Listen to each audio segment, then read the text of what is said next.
Hi Libra, welcome to your November 2023 Astro-Tarot with me, Raphael from Radiant Reality. It's an absolute pleasure to have you. Thank you so much for being here. Thank you so much for joining me. Quick note, these readings are for your Sun, Moon and Ascendant signs. So remember, I use whole sign Western tropical astrology, and so if you're only going to watch one of these, make sure it's for your ascendant. It's going to be the most accurate for you on that day-to-day level. With that said, I would like to bless my decks of cards with all forms of love, light, peace, prosperity and abundance, and I pray that the messages that come through are ultimately clear and concise. They help you on your path to your highest vibrational good. So I'm going to pop these to the side, give these a good shuffle. So the first transit that I want to look at for you is on the 4th of November. The moon is going to oppose Pluto at 28 degrees, right? So moon's going to be at 28 of Cancer, Pluto's going to be at 28 of Capricorn. As if that wasn't enough, these two are going to be squaring the nodes, right? So the nodes are now at 24 degrees respectively of Aries and Libra. So this happens once a month, not necessarily, all the while Capricorn, all the while that Pluto is in the end degrees of Capricorn and the nodes are where they are. So it happens once a month for a little while, right? But this is a big deal because Saturn is currently in the sign of Pisces, but it's retrograde on this very same day. Saturn is going to go direct. This is setting up, so the nodes, the moon and Pluto are setting up what we call a cardinal grand cross. This is going to affect you that much more because you are one of the signs that's being affected. Also because that four sort of transit hit is going to be happening between your 1st, 4th, 7th and 10th houses. First house, you, your body, your outlook, your sort of, everyday world you. The 4th house, home, property, family, real estate. 7th house, partnerships, relationships, significant others and contracts. 10th house, your career, your social status and public standing. When things happen in the 1st, the 4th, the 7th and the 10th, they tend to be felt sort of very much on the ground, okay? Now, as if that wasn't enough, you also have Saturn in your 6th house, right, which is retrograde, but it goes direct on this day. Because this is a cardinal grand cross, which is all about driving, cardinal energy is about driving something forward. Because this is a cardinal grand cross, I think that where Saturn usually takes a while to be felt when it goes direct, I actually feel like this time round we're going to feel it a bit more viscerally because this transit, this cardinal grand cross happens the very same day.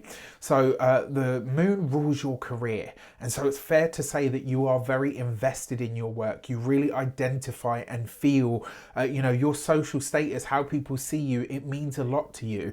Not necessarily from the vanity aspect, although that can be a part of it, but because you deeply are invested in how people see you, because your reputation means a lot to you. You work hard to get it. Your need is to see some kind of result here, and it might be that your family life is showing you that something needs to be resolved in your home and family life before you're really going to be able to lean into whatever it is that you desire to get out of your career. It might also be a matter outside of your control that requires observation when it comes to the career, as in, especially because the nodes are involved as well. This might show up as a firm tension that there's no escaping, all right? And because it's across those sort of big houses, I think you're going to feel this one quite viscerally. So for this, you've got the Hanged Man. Just take it easy. Ride it out, okay? With the Knight of Swords, that's very much a driving with the brakes on kind of energy. And with the Ace of Wands, one thing that this might be really good for, and a way that you could potentially use this transit, would be for ideas. To really use, like if you're held in place on the career and there's something that you want to do but can't, use that energy to generate ideas or to create really innovative solutions to whatever problems or issues you feel like you're facing at this time, okay? Now, on the 12th of November, Mars, the planet of action, energy, passion, excitation, irritation, war, friction, is coming into a direct opposition with Uranus, right? Uranus is rebellion, can be recklessness, but it's electricity, it's change for change's sake, it's rebellion, it's breaking of the old. It's, this is a blockbuster. If ever there has been a blockbusting energy, Uranus is that energy. Now, this is important for a few reasons. One of the reasons this is important is because it's a powerful transit. This is an explosive, eruptive, disruptive kind of energy, right? And opposition is a hard aspect anyway. And between these two particular planets, that is a lot of energy, right? So that being said, around this time, and especially like devices, electricals, technology, probably going to be haywire at this point. And so I have to say and I've said this to all of the signs, because this transit perfects on the 12th, from the 10th to the 14th of November, if you cannot make any big online purchases or financial commitments, this would be ideal. If you could keep the travel that you do to a minimum, there's going to be a lot of road rage on the road at this time. And the thing is, because most people don't watch astrology, they don't believe in it, they think we're all quacks and kooks and all the rest of it, they don't know this stuff. You're watching this, so you know this, so you're getting the jump on the month ahead, so you can kind of say, okay, everyone's probably going to be a bit crazy around this time. I think I might just take public transport. Do you know what I mean? Or, you know what, if it's possible, I might work from home. If there's something that I want, like if there's something you absolutely need, I'm not saying don't do your shopping. I'm not saying don't, have your groceries delivered or whatever the case might be. But if you can have them delivered instead of going to get them, might be ideal. Because this is happening across the 2nd and the 8th houses, these are financial houses for you. These are money houses. This is not a time to shop online for big purchases. Anywhere that you have a payment gateway, make sure it's closed down, make sure it's secure. If you're going to get money from a cash point, make sure that you're checking your surroundings.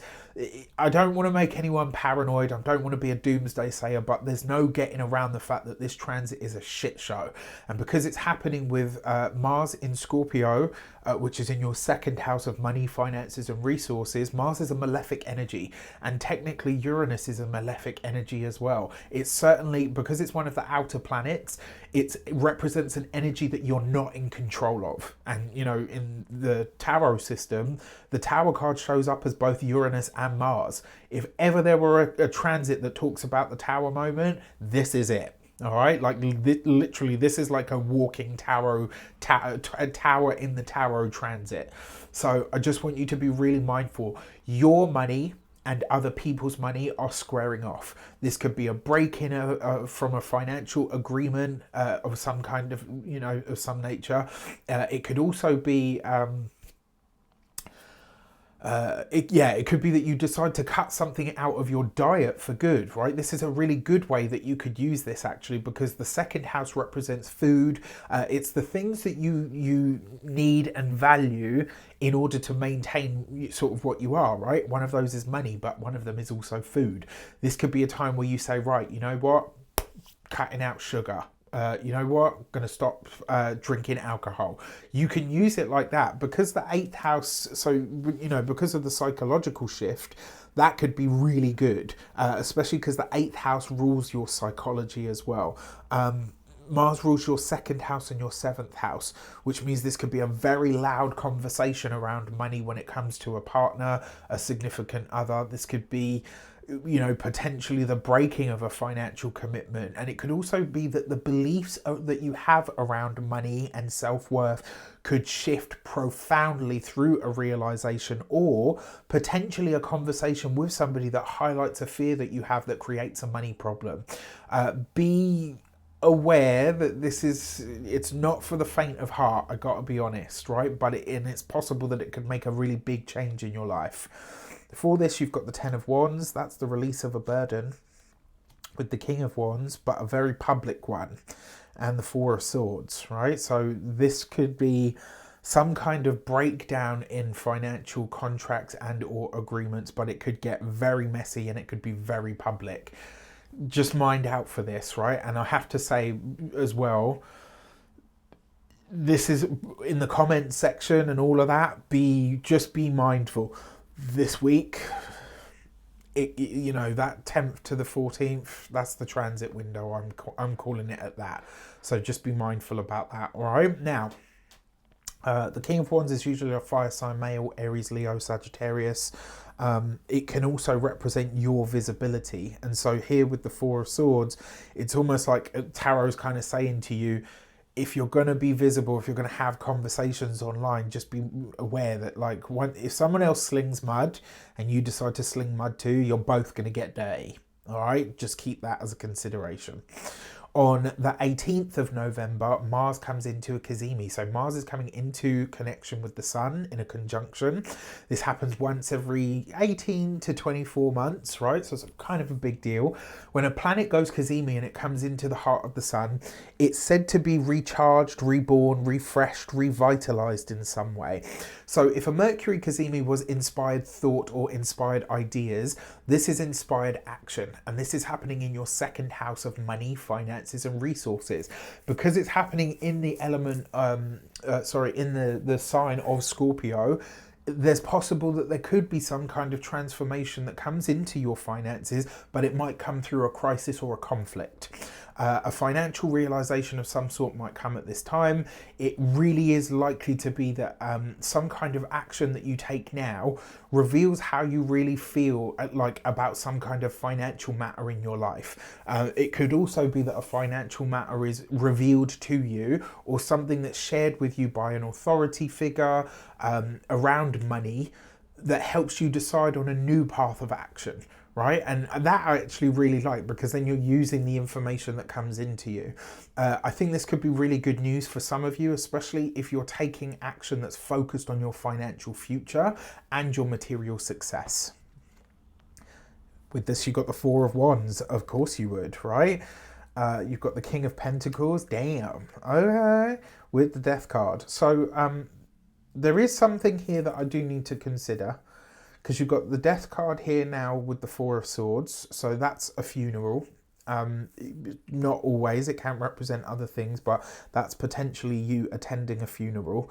Because you've got the two kings here, that's minor council. And because you've got the Four of Wands, I think that this is, for some of you, this is going to be an inheritance. I think this is where some kind of money or finances comes to you from an authority figure. Maybe touch wood, a parent or a grandparent or somebody passes over, or once it kind of comes to a close between you them, this could be now that all the paperwork is done, the payouts start to sort of happen. I hope that's not the case. On another way that this could show up as well, this could be some kind of good news or financial opportunity that shows up for you, but because the Death card is here, it's almost like you realize very quickly, in order for me to kind of move ahead with this, I'll need to make some kind of sacrifice. All right, there's something that I'll have to give in order to have this sort of financial blessing or boon.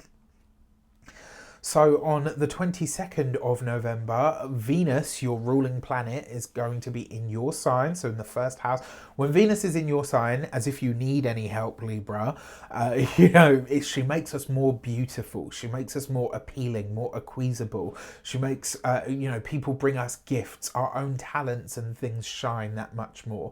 So Venus in the first house, lovely, comes into an opposition with the energy of Chiron in your 7th house, or in the sign of Aries. Excuse me. Now, this is a big deal. One, because Venus is your ruler and she's in your sign. She's helping you shine your unique light, which is wonderful, and showing up your own beauty. But it's also likely that you're going to start to understand how partners, relationships, significant others, it's almost like where you understand like how your partner overshadows you, how your business partner steals the limelight, how Venus is helping you shine, right? And that Chiron in the 7th opposing that Venus is kind of saying, well, look at this, don't look at them, look at me. And this could be one of those moments where you're like, you know what, this person does this a lot, and it costs me a lot to be associated with them, to be in a relationship with them. It doesn't mean that this is a deal breaker. It might mean that you open up a dialogue and that you have the conversation with your partner to say, hey, listen, you continually steal my thunder, or you always take the, know, the limelight, you suck up all the oxygen in the room. Like, I feel like things are unevenly stacked. What are you going to do about it? It could also show you that some of the stored anger that you have is down to poor relationship connections. All right, so this is going to be a revelation. It may very well have a lot to do with your relationship, as in with your significant other. You've got the Ten of Cups here. If you open up the dialogue, though, this can be really, really beneficial. And with that Three of Pentacles, this could also be a transit that shows you how to, it helps you learn how to do relationships better. It helps you really understand, you know, what it is that you need to perfect in terms of your relational intelligence. And then finally, on the 25th of November, Mars is going to enter Sagittarius, which for you is your third house. Your third house is currently lit up because Mercury is going to be there. Mercury likes to be in the third house. It's an energy that it knows how to work with.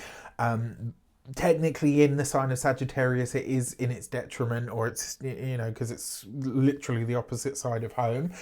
But Mars in the third can make you a bit more feisty, can make you a little bit more argumentative, because third house communications, Mars, anger, excitation, irritation, passion, forcefulness, you know, willpower.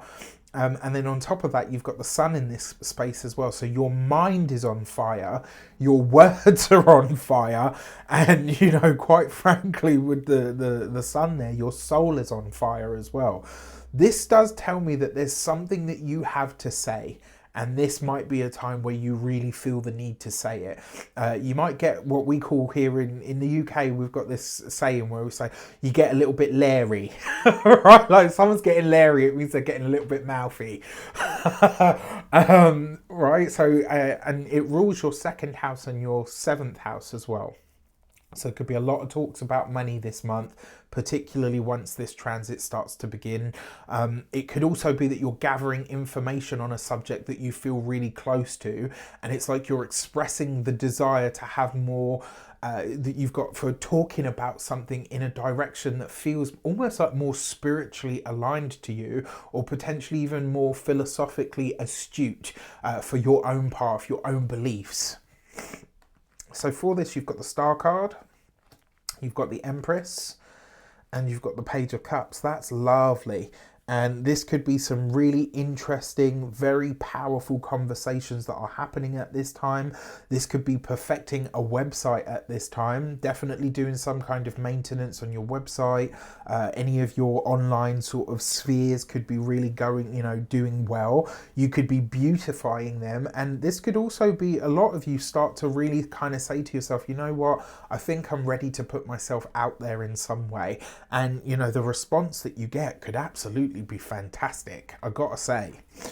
All right, so for your lunations, full moon, new moon, ooh, something new and fancy.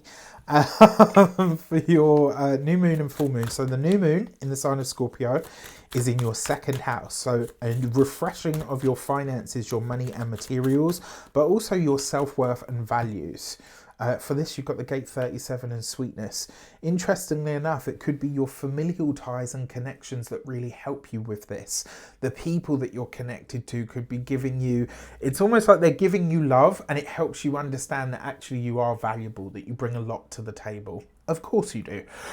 For your, excuse me, for your full moon message in the 9th house of higher education, philosophy, you know, it's also like the 9th house is also your spiritual beliefs, ideologies, and your higher mind and thought. It's broadcasting, blogs, books, TV, you know, it's also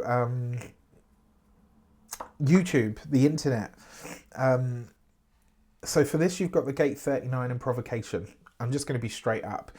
A grandparent, because 9th house is grandparents, an authority figure, a teacher, a coach, a guru, somebody that you look up to, somebody whose ideologies and philosophies usually resonate with your own, could say something to you that absolutely enrages you, but it's like it makes you mad because it's true. The 9th house is a space of truth, right? And so it's like what this full moon is highlighting for you is like somebody says something to you and it almost throws you into a fit of rage.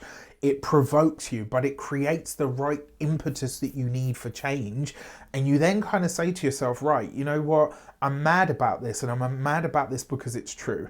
And if it's true because I'm making it true, which means I can make it not true as well. So this actually, I think, is going to give you the push that you need to make a change in your life in some regard. All right. With that said, I wish you an abundance of all of that good stuff. Have a fantastic month.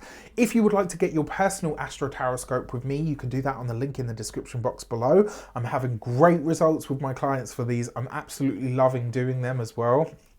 We're having a lot of fun getting some serious nitty gritty into the information as well. So if you want to get that, you can do that there. With that said, if you are, or should I say, I would like to wish you an abundance of all of that good stuff. Let me know in the comments how it shapes up. Take care, and I'll see you soon.